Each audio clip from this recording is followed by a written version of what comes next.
Hey, what's up, guys? Hey, it's Gemini.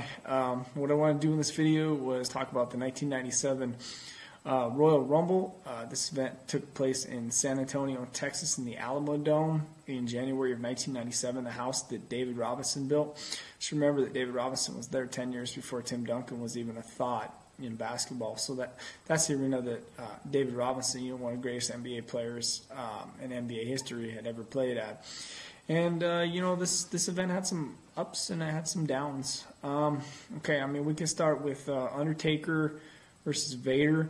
Vader actually went over in this match. I think there was a little interference from Paul Bearer. Paul Bearer and Undertaker had just split up at the time. Vader went over, he powerbombed the Undertaker and won the match.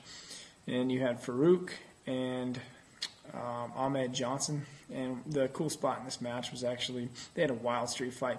The cool spot was when Ahmed Johnson actually powerbombed one of the Nation of Domination members through the outside of the ring, through one of the tables. It was a pretty crazy fight. I always enjoyed watching Ahmed and the Nation of Domination go at it. I thought that was a very fun angle. And then you go Hunter Hearst Helmsley and Goldust. They had a very competitive match, and Triple H went over. You always had to enjoy Goldust and Triple H, two great wrestlers just battling each other. And Triple H was just really starting to get over at the time. Goldust, he had a big year in 96, but 97, not his best year. Goldust started to decline a little bit, 97, 98, but 96 was a big year for Goldust. And then, the Royal Rumble match itself, you had Stone Cold Steve Austin go over in the main event in San Antonio. He was just whooping ass in this match. He was just throwing guys out left and right, looking like a badass. Stone Cold was just starting to get hot at the time.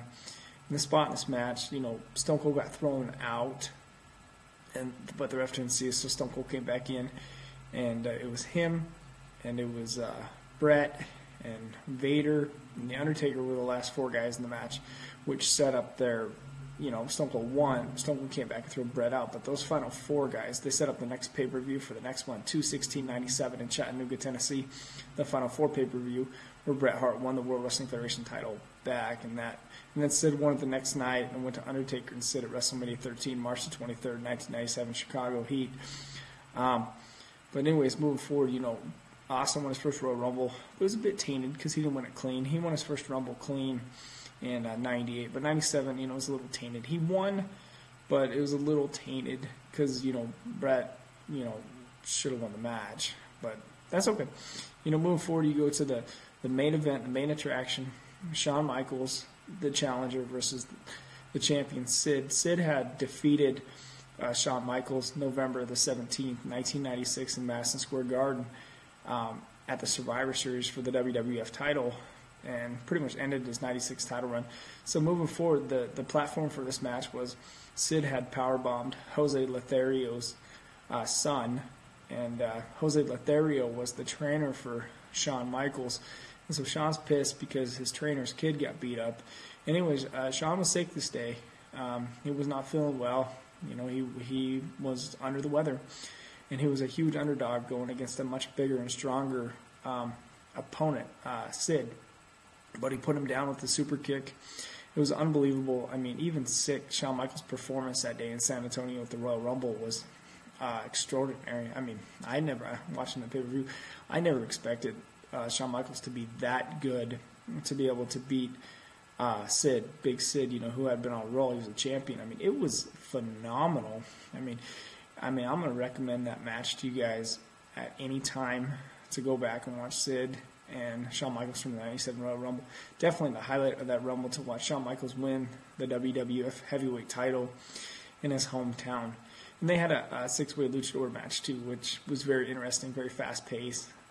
If you follow luchador wrestling, it's always fast-paced, a lot of action, a lot of stuff going on, a lot of top-notch performers in Mexico who can just get around the ring and get it done.